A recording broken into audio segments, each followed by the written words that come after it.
Majora's Mask, Chapter 26, The Cold. The snow fell lightly, collecting on the dead tektites strewn over the frozen grass. Tattle sat on the mountain smithy's porch and looked over the carnage. The twisted, bloody corpses filled the clearing between the cabin and the other side's cave. The tektite cavern's slim opening seemed like the hidden maw of a great beast, asleep, but ready to overrun the valley at a moment's notice. It was snowing so much harder that day I went to the Skull Kid's cave, Tattle thought. The fairy remembered approaching that perfectly circular opening. The Skull Kid had gone in far ahead of her, so she'd entered alone. The snowfall's bitter, whistling ballad had become muted in the presence of such darkness, as if the cave could command silent awe from even nature itself. Tattle recalled creeping closer, shaking terribly the whole way. The cave was on the last mountain of snowhead that belonged to Termina. Tattle inched her way inward, away from the snow, and the light. The door to the mountain smithy opened behind her. Tattle jumped, turning around to see Link smiling as he stepped onto the porch. The boy was dressed warmly and still sported his green hat despite the brown everywhere else. His new coat was thicker than the last, and he now complemented it with a pair of pants too. His sword, shield, and usual bag were also now accompanied by a large sack thrown over his right shoulder. "Tattle?" Link said, his smile fading. What's wrong?" "Nothing," she said quickly. "What's in the bag?" "Bombs," Link answered. "He said 4 should be enough." Tattle didn't have a response, following Link as they journeyed toward the pathway snaking onward. The boy eyed her worriedly, but didn't press her. "Just give me a bit longer," she thought. Tattle wasn't ready to open up just yet, even though inevitably all the preparation in the world wouldn't stop words from failing her. Link and Tattle left the clearing and were soon hiking between towering rock walls again. The sun had progressed another hour, though it vanished behind the clouds and dancing snowflakes. "Zebora gave me another sword," Link said, sliding it out of the scabbard to show her. The fairy noticed its much finer edge, as well as its increased length and shine. The Kokiri blade was a dull, worn dagger in comparison. "That's neat," Tattle said flatly, unable to muster any interest. "No wisecrack about Zebora?" Link said. "The guy was kind of a jerk. I would have stormed out too if we didn't need his supplies. Especially that medicine. Those tektites and Dodongos could have been diseased." "No, you're right," the fairy said. "We needed him. I shouldn't have gotten so mad." "Stop," Link said unexpectedly, ending his steady pace forward. Tattle obeyed, but took a moment to turn around. "What's bothering you? Is it about the cave?" The fairy sighed. "We might as well keep walking while we talk." Link nodded, but when they got back to hiking, Tattle didn't say anything. As predicted, words failed her. The memory swirled around in her mind like some numb mental bruise. "I don't know what to say about any of it," she thought. "So, it leads to the other side of the mountains?" Link persisted. "You've always acted weird whenever I bring it up, but you've also always said you didn't know anything about—" "I was lying," the fairy interrupted. Link was visibly taken aback, though he tried to hide it. "Or I was kind of lying. I'm still not sure I understand it, but I don't think I want to." "This is obviously important, though, or else you wouldn't have blurted it out right before those tektites attacked. Why didn't you tell me all those other times we almost died?" "Because it wasn't on my mind then," Tattle said irritably. "You should know, Mr. Memory Repressor." There was a long pause after that. Tin, the fairy thought. When Tattle turned to look at him again, the hero's blue eyes merely shone back with a familiar, deep sadness. "Even when he's happy, Tattle thought. his eyes always look that sad." "I'm such an idiot," Tattle said. "Link, I didn't mean to say that. I know I can be really insensitive, but I promise that was an accident. Here I am complaining when you're the one who's lost more than I can even imagine." Link turned that over, eventually pulling his jacket's hood over his hat. Chilled strands of blonde hair still crept over his forehead. I haven't lost everything yet, He said. I still have you. And don't compare what I've been through with what you have. Majora's mask shouldn't be taken lightly, so if it's got to do with the cave... I'm not sure what it's got to do with, Tattle said. but I don't want to talk about it right now. I blurted out what I said because you and I have gotten really close and I didn't want either of us to die with secrets still. I know I act really weird whenever you bring up the other side of the mountains, and I know we've almost died before, but this time, every step we took in that cave, I heard the voices in the Skull Kid's cave again. I think I pushed away what happened that day because I didn't want to think about it. I didn't want to. She paused, taking a deep breath. I was afraid that everything they were saying was true. Tattle, you don't have to say anything else, Link said. I know exactly how you feel, and honestly, I bet I don't have all my memory back yet either. Just remember that we're going to end up near the borders of Termina again. Soon. Last time we were there, in the forest, you know what happened when I saw Zelda. I'd hate to think what would happen if I started trying to play tricks on both of us. It shows us what we fear the most, what we don't want to think about. Before we get that far, promise me we'll have talked about everything. Because if we're going to survive up there, we both have to understand each other completely. That way, we can be prepared for the illusions and tricks. He waited for her to respond, but the fairy only nodded.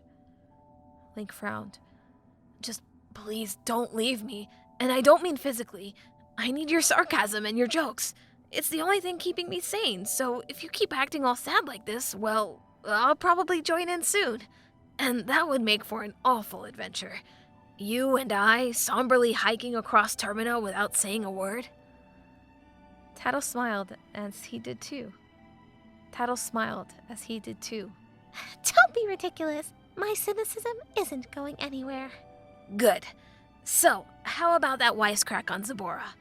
That bum doesn't deserve one, Tattle said. I bet he never even got off that couch after I left. He did, actually, Link said. It shocked me, too. I don't understand why Gabora protects him like that. I bet he just sits there all day, even when his shop's open. That poor giant probably does all the actual blacksmithing. Link shrugged. As long as I get my sword when we go back, it doesn't make a difference to me. It was weird leaving it behind. I've had it ever since the first day of my adventure in Hyrule. And how's this adventure in comparison? Tattle asked. Well, I'm pretty sure the near-death experience toll is about even, he said. But I could stand on my ground there more often. Here, with the Skull Kid's magic and all, I feel a lot more hopeless. Yeah, I understand the feeling. Tattle turned away gloomily, looking up to see their path was blocked. Rocks had slid from both sides and were covered in snow and ice. From wall to wall, there was no way around. Link approached the roadblock, looking up from within his hood to see how high the avalanche went. I guess it's time to see if his explosives are worth anything. He slung the bag off his shoulders and plopped it onto the icy ground, loosening its mouth and pulling out a large black orb. He placed one in front of the rocks, lit the fuse with one of Zabora's matches, and ran, grabbing the rest of the bombs as he did. From a safe distance, Link and Tattle watched the spark of fire travel closer toward the bomb's body. As soon as the fuse ran out, warmth and light filled the air, shattering the silence as well as the rocks. Link held up his gloved hands as hot air bellowed over their hiding spot. When he lowered them, fiery debris rained back down from where it had been blown into the sky. Link walked out from behind their wall of safety with Tattle. Oh, success! Tattle exclaimed. Link shouldered the remaining bombs and walked around the tiny scorched rocks. The mountain pathway continued snaking upward, and the snow only fell harder. Let's just hope his smithing skills are as good as his pyrotechnical skills, the hero said. The fairy said. I don't think he made those bombs, Link. He probably bought them. Oh, yeah, Link said. He'd still better not mess up my Kokiri blade.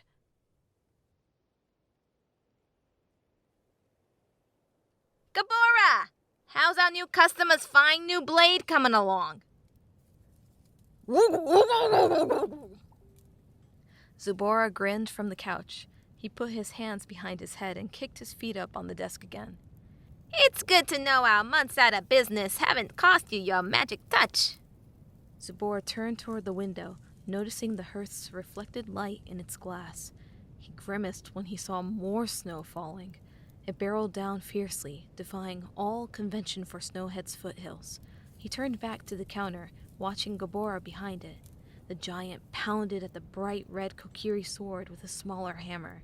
The bottle of golden dust lay on the counter next to his massive warhammer.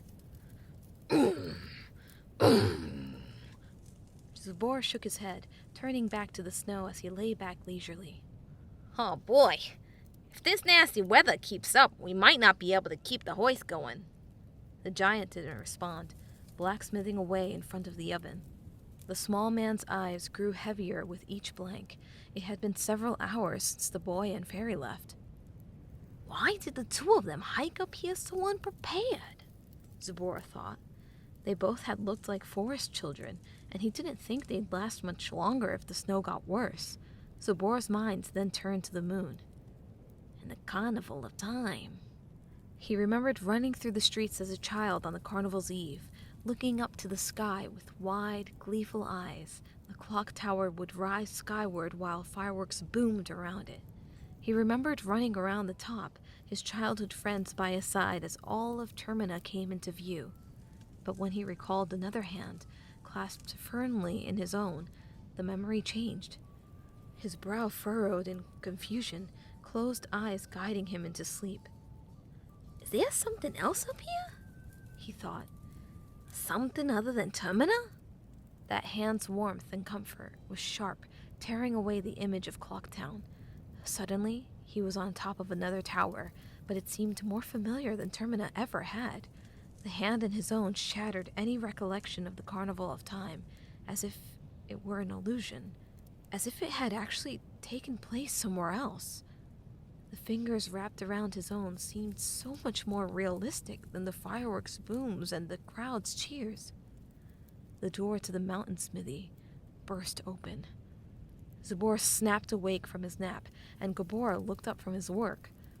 A tall, slim figure stepped into the room. They were alone, and snow whirled in through the open doorway at their feet. The figure was cloaked in a dark garment from head to toe, hood drawn over their head and face. Gloved hands reached back to close the door and seal away the fierce winter.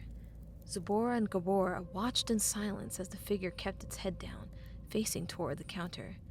It didn't move or say anything. Zubora's heart rate quickly rose. Something's not right, he thought immediately. The person didn't seem to have anything on them. No bag or weapons, which put them in even worse condition than the boy and his fairy. Their cloak was so thin. It couldn't protect someone from a light breeze, let alone a storm. When nothing happened, Gabora sat down his small hammer and stepped toward the counter.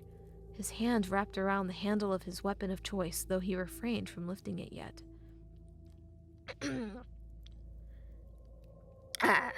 Hello, Zubora said, clearing his throat. The figure did not turn in his direction. You a customer?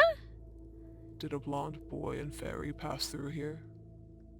They spoke in a deep, powerful voice that might have belonged to a man. The hooded person didn't acknowledge Zubora's question at all. He remained facing the pale giant, completely concealed. I'm not sure what you're talking about, Zubora said coolly. We haven't had a customer here in ages. Winter hasn't exactly made it very easy for us to... Did they say where they were headed? Zubora scoffed, forcing his smile to continue. Listen, we forge weapons, huh? We don't take part in any... Stop wasting my time, and tell me what I want to know. The hooded figure said, still not moving. Or I will make you talk. Goosebumps broke out along Zubora's arms as he sank further into his couch. His eyes darted to his bodyguard. Gabora! He exclaimed. The giant immediately lifted his hammer and flung himself over the counter. The stranger responded by simply stepping backward and lifting his head, ignoring the massive weapon reared to strike him. However, that was all that happened. Zborah was confused when he saw his companion standing still, hammer risen to strike. The giant creature seemed frozen, as if second-guessing himself after making eye contact with the intruder. The blacksmith sunk into dismay when he realized Zborah was paralyzed. He couldn't move. Only slight tremors in his body broke free, as if every one of Zborah's muscles strained to overcome some hold. Zborah could hear his friend grunting too, as if even his throat struggled against the intruder's control.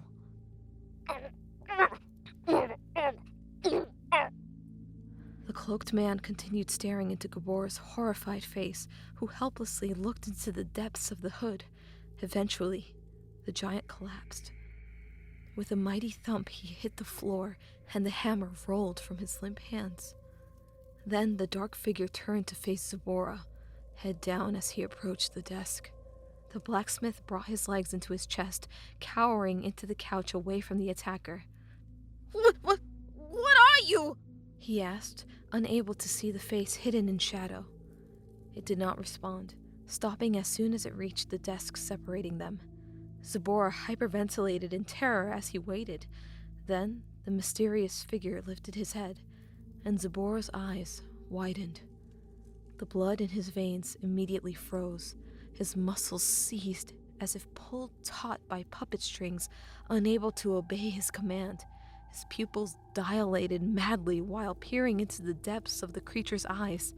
The face underneath the hood was a greenish-brown, decayed skin pulled tight against the bone. The flesh was sickly and dead.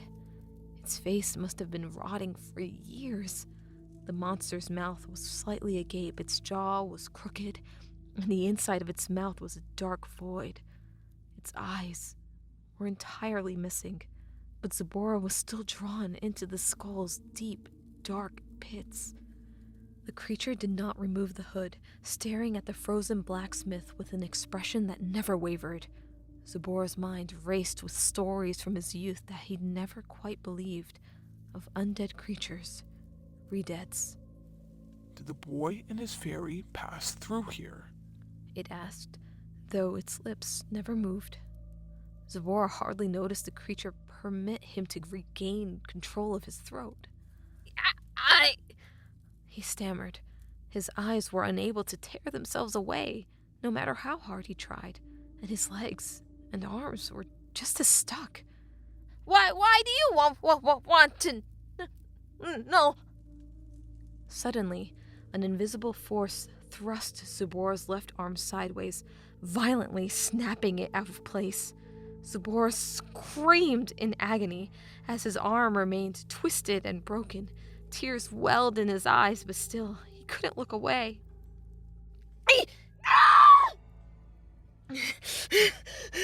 You're not a re-dead.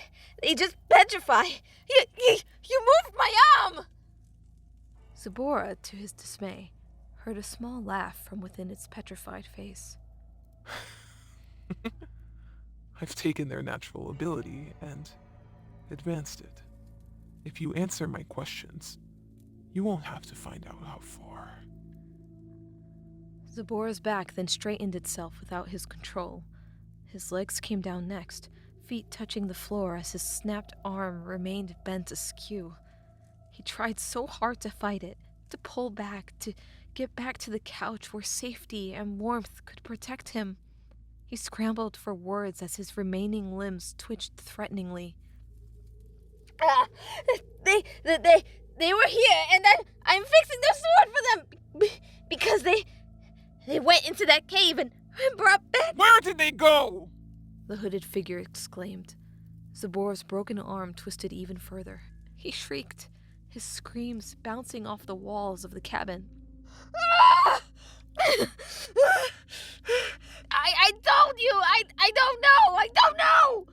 Zborah screamed, eyes forced open as he sobbed uncontrollably.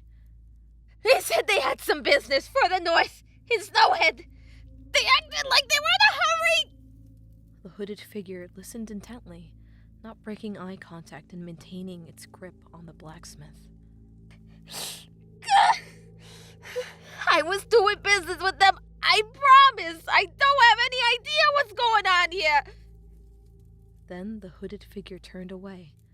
Zabora fell limply to the floor, landing on his broken arm as the breath left him. He would have screamed, but his voice failed him. Lying now on the floor, he blinked for the first time since seeing the intruder's face.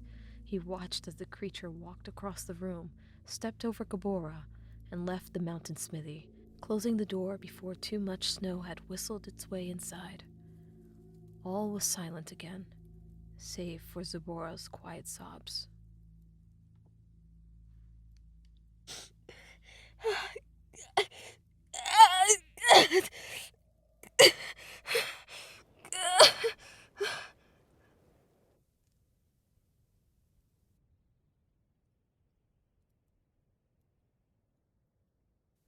Link shivered uncontrollably.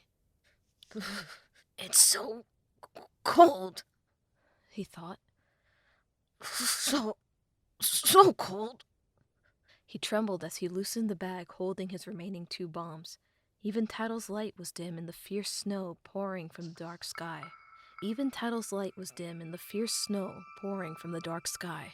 Link knelt before another roadblock on the pathway still going upward. He accidentally dropped the bomb, sighing as he picked it back up and brushed the ice crystals off. The hood covering his face barely kept out the frost, and the cold wind stung. Link? Tattle said. Yeah? He said, trying to strike a match. I think we've still got a while to go before we reach Goron Village. Link brought a successfully small flame down to the fuse. Thanks. That's just what I needed to hear right now. Tattle scoffed as they retreated to a hiding place. I'm just saying we might want to think about... They only made it a few steps before the bomb misfired. An incredible sphere of heat blasted Link backward. Tattle flew up to avoid the worst of it, watching as the hero slammed face first into the pathway's rocky border and fell back into the snow. He lay there without moving, and Tattle rushed to rejoin him. Link! She exclaimed. His eyes were closed, hood forced back and causing his bare skin to touch snow. Link's eyes fluttered open, and he struggled to push himself up again. Are you burnt? His fairy asked. Link shook his head, unwilling to stop and take stock of his injuries. Everything was so numb. I'm fine. He limped forward while hunched over, stepping over the scorched rock shards. No, you're not, Tattle said. What does it matter? Link asked. We can't turn back now. We've been walking for hours. I know, but we can't make it all the way there either. I think there might be a cave nearby. Link's face immediately turned grim, but the fairy shook her head. Not the cave, but one where we can rest and wait out the storm. Link nodded, choosing to leave behind the remaining bombs. I don't need another accident, almost killing me. If they came across another roadblock, they'd have to get creative. The painful, frigid journey only lasted 30 more minutes. The rock walls bordering their pathway soon opened into much wider terrain. It wasn't possible to make out much through the thick snow, and the path was completely obscured without mountain walls to guide them. The fairy nervously led them through the valley, and Link had no choice but to limp behind her. Eventually, Tattle approached a distant mountain wall and a very wide opening in its side. There! She exclaimed. The boy couldn't match her enthusiasm, but she guided him into the shelter all the same. The cave wasn't deep and contained no tunnels. There was merely enough room to shield them from snow. Link eyed the dark back wall and noted the remains of a fire. Cold, dark ashes surrounded the leftover wood. As he sat against the back wall, he wished the entrance was smaller. He didn't do a great job keeping the cold out. Tattle flew in beside him as he brushed the snow from his coat. He opened his bag and pulled out another match, striking it several times on the rock before finally getting a flame. It wasn't long before they had a strong fire. The flames illuminated fresh bruises on his face and scorch marks on his coat, though he walked away from the faulty bomb mostly unscathed. I guess we're not the first ones to hide from the weather in here, Link said as his shivering finally slowed. I still can't believe how badly it's snowing, Tattle said. It's gotta calm down eventually. The people before us wouldn't have been able to find wood otherwise. I'm fine waiting for now, Link said. I don't think we're in danger of being followed with this weather. I wouldn't push anything past the Skull Kid, Tattle said. They sat in silence after that. Tattle found a comfortable position on the floor, while Link warmed himself by the fire. Eventually, feeling returned to his extremities, which wasn't exactly pleasant. A piece of hard, cold bread staved off the hunger pains. He ate half before stowing the rest away, and a few minutes later, he noticed something. Tattle was crying. She was turned away, watching the snow, but a few sniffles overcame the fire's crackling. Link quietly scooted toward her. Tattle? He startled her, and the fairy quickly rubbed the tears away. Oh, sorry. I was, just... You were crying, Link said.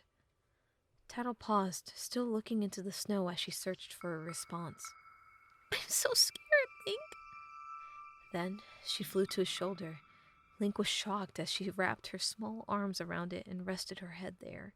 He brought one hand gently on top of her as she cried. It was black, Link. Everything. As far as you could see, there was darkness. It was a field of ashes and debris and death.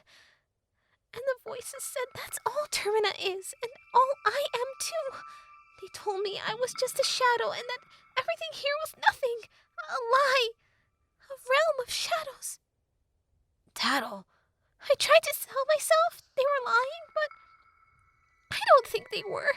The more I think about it, the more I think about how off this place is. How no one seems to remember their past or where they came from, because I realize that I don't either. No one wants to think about what's outside of Termina, and I think that's because deep down, we all know that there's just darkness here, and that's all we are too. Tattle, stop, Link said. That's not true. You're not just a shadow. I promise you that. But everything I saw, Tattle said. Link, I think the Skull Kid was right. It is the truth. No, Link thought. that's not true. And he knew how to show her. Still holding Tattle with one hand on his shoulder, he scooted to the mouth of the cave, where snow dotted the cold floor. He took one finger and drew through the white crystals. Tattle eventually looked down to see a crescent moon with two diagonal lines backslashing through it. She'd drawn the same one when they were trapped in Woodfall Temple, hoping to comfort Link as they'd waited to die. Love, Link remembered. It was from a dead language the Skull Kid had taught her. You're not just darkness, Tattle, Link said. You are something. The love we have for each other is real. Our friendship proves that you're more than what the Skull Kid thinks you are. Tattle was slow to smile, but eventually she did. Thanks, she said, hugging him tightly. You mean a lot to me, Link. I think you're all that's keeping me sane, too. Link laughed. Now, let's keep each other sane closer to the fire. I'm not ready to get cold again just yet. They scooted back inside and dozed off together, with Tattle hugging his shoulder and Link's hand placed gently over her. The crackling flames kept them safe from the storm.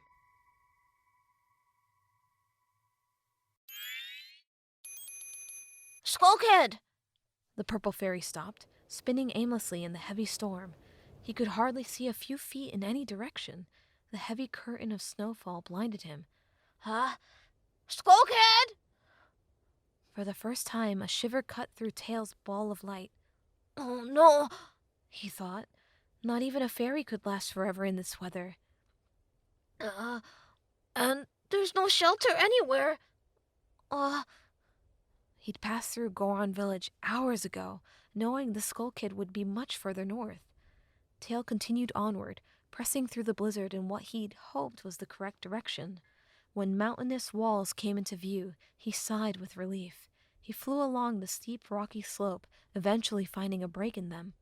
He found the opening of a perfectly circular cave. Tail stopped when he reached its mouth, uncertainly approaching the dark abyss. This is the one, he realized.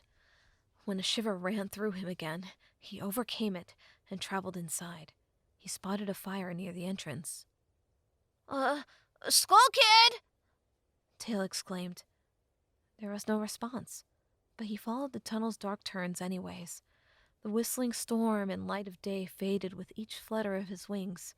When Tail reached the first corner, he gave the outside world a final glance. When he turned back around, he was face to face with Majora's mask. Tail gasped, flying back against the wall. The imp merely stood there, unmoving. The mask's orange eyes glowed in the darkness. Skull Kid? Tail managed. You weren't at the top of the tower? He looked at the blank mask, surprised when it frightened him more than the cave did. Why isn't he saying anything? The Skull Kid took a step closer to him, followed by another, and then another. The distance between them dwindled with each step. Tail pushed himself back against the wall as his breathing grew heavier. Skull Kid? He said, weakly, pleading. Then the Skull Kid merely walked past him and around the corner. Tail watched as the imp entered the snowstorm and flew away.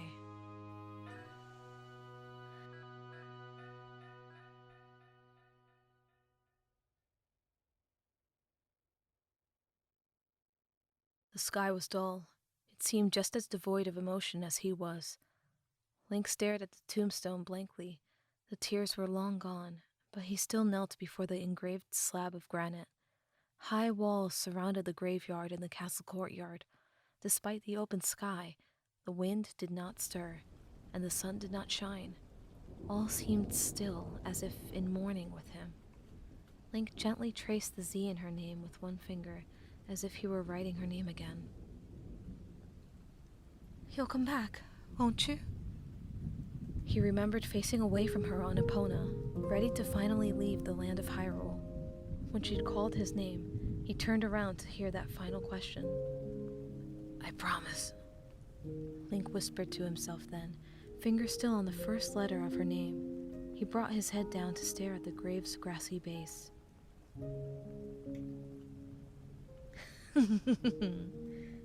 It's such a tragedy. Link looked over his shoulder and found a tall man behind him.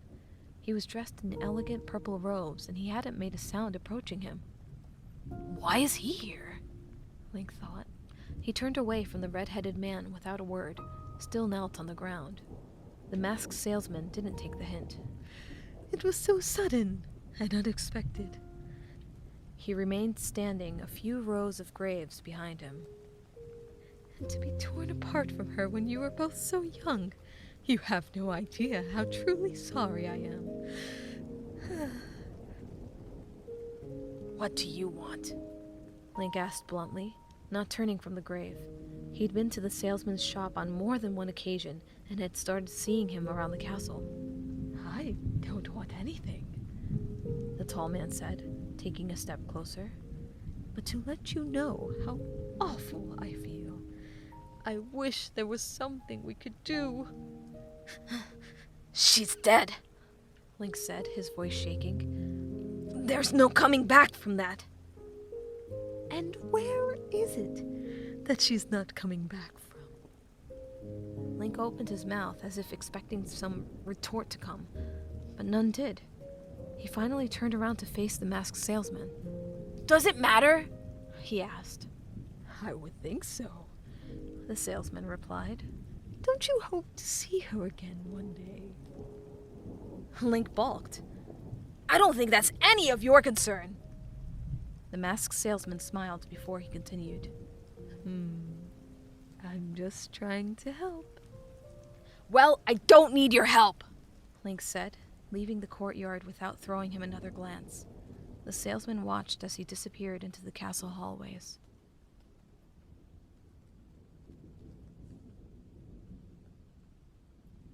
Link opened his eyes as a shiver traveled along his spine.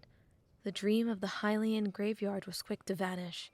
He turned to see the fire's black embers and Tattle still on his shoulder. She awoke with him, yawning as she stretched her wings and took flight. Her full glow returned as she flew to the cave's entrance. It's not as bad outside anymore, she said. The blizzard had finally diminished to a strong flurry. We should find Goron Village. Fast.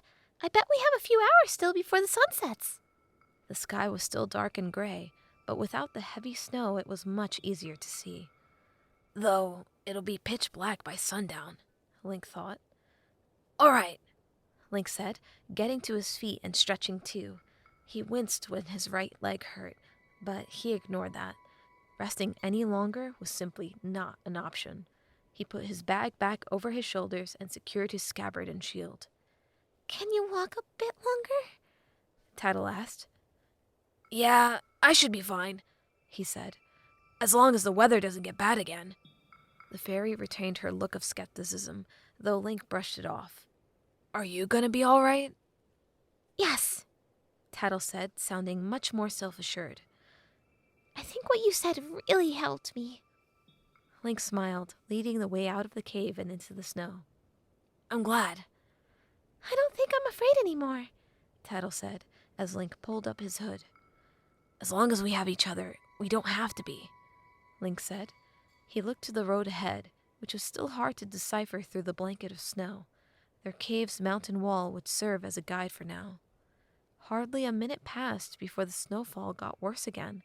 It quickly penetrated his winter garments like before, which Tattle noticed when his teeth chattered. You gonna be okay? I'm fine, Link said, trying his best to hide a small limp. That bomb hurt me worse than I thought, he realized. Tattle sighed, clearly not believing him as they tackled the endless white plain ahead. I guess we keep following this wall, she said. We'll probably lose our bearings otherwise. She squinted through the precipitation, noticing something else in the landscape. A tall, thin shape, barely distinguishable from the snow. Hey! Tattle exclaimed, peering closer. Link followed her gaze, noticing the figure all by itself. It was solitary in the white desert. I think that might be a person. Really? Link said, squinting from within his hood. I think you're right. Caution immediately rose to the forefront. You don't think? No, Tattle said immediately. it's way too tall to be the Skull Kid. But it's too thin to be a Goron, Link added. And too small to be Gabora, but taller than Zabora. Huh. Why would it be them anyways? Link asked. With the Skull Kid eliminated as a possibility, he felt hopeful. Maybe this person could guide them to Goron Village. Good point, Tattle said. But what would anybody be doing this far into Snowhead? Besides looking to free a spirit giant to help stop the moon from destroying Termina? Link asked, throwing Tattle a smile. Exactly, she said sarcastically. Link's boots crunched on the ground, hiding his limbs as his steps grew heavier in the deepening snow. I have my razor sword, Link reminded himself. It hadn't been used yet, but Link's desire for long-term shelter outweighed his eagerness for battle. As they came closer, they noticed two things. The tall, thin person had not taken a step closer, despite their approach from afar. Also, they were completely cloaked in black. The person had drawn a hood forward to hide their face. Link's brow furrowed, but he and Tattle continued nonetheless. Hey! Link called, stopping when only several feet separated them. The stranger didn't respond, keeping their head down as the wind violently blew from behind. Hello? Link tried once more. The figure remained silent and motionless. Are they frozen? Link thought distantly. Standing up like that? Hey! Tattle called out. My friend is trying to talk to you! Still, there was nothing. Only the sound of heavy snowfall answered them. Tattle opened her mouth to vent more frustration, but she caught a warning look from Link. She sighed, rolling her eyes before she took another approach. Listen, if you can help us in any way, we'd be grateful. Please, you don't have to just stand there. We won't hurt you. The mysterious figure took their first step towards the boy and fairy, still saying nothing and keeping their head down. Link instinctively took a step back and brought his hand to his sword. The stranger didn't seem to be fazed by this, however, not slowing their steady pace toward them. My friend is armed! Tattle exclaimed, sensing the hostility emanating from the person. If you're about to try anything freaky, I'd better warn you. She stopped talking abruptly. Link turned to Tattle when he heard choking noises coming from her throat. His fairy seemed frozen, held in place by an invisible force, and she was struggling to break free. The boy turned back to the figure in black. Their head had lifted to look at Tattle, though he still couldn't make out the person's face. What did you do to her? Link said, drawing his sword. As he stepped forward, its gray, rotted face came into view. Instantly, every muscle in his body pulled taut, suddenly immobile. He tried to bring his arm down, which had only just pulled his weapon free. He tried moving his eyes, too, but he met the same immense resistance. Link's pupils were forced to stare into the horror beneath the hood. It was the face of a re-dead.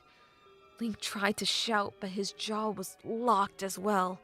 When he heard more grunting from Tattle, he realized they'd both lost control to the undead's freezing stare. What is happening? He thought. He'd never seen a re-dead in the open like this, let alone one that was clothed and could walk so smoothly. Its mouth and eyes were equally devoid of life. Link had no choice but to behold the rotting skull rooted to the spot by its magical grip. From his peripheral vision, Link watched Tattle fly toward the cloaked creature. He tried to scream her name, but his lips could not move. The fairy's wings flapped stiffly toward their enemy, and Link realized the re-dead was commanding her body. This isn't a re-dead, Link realized. There had to be a way out of this, a way to break the monster's grip. But his mind reeled futilely. He could not speak, scream, or even look at his fairy.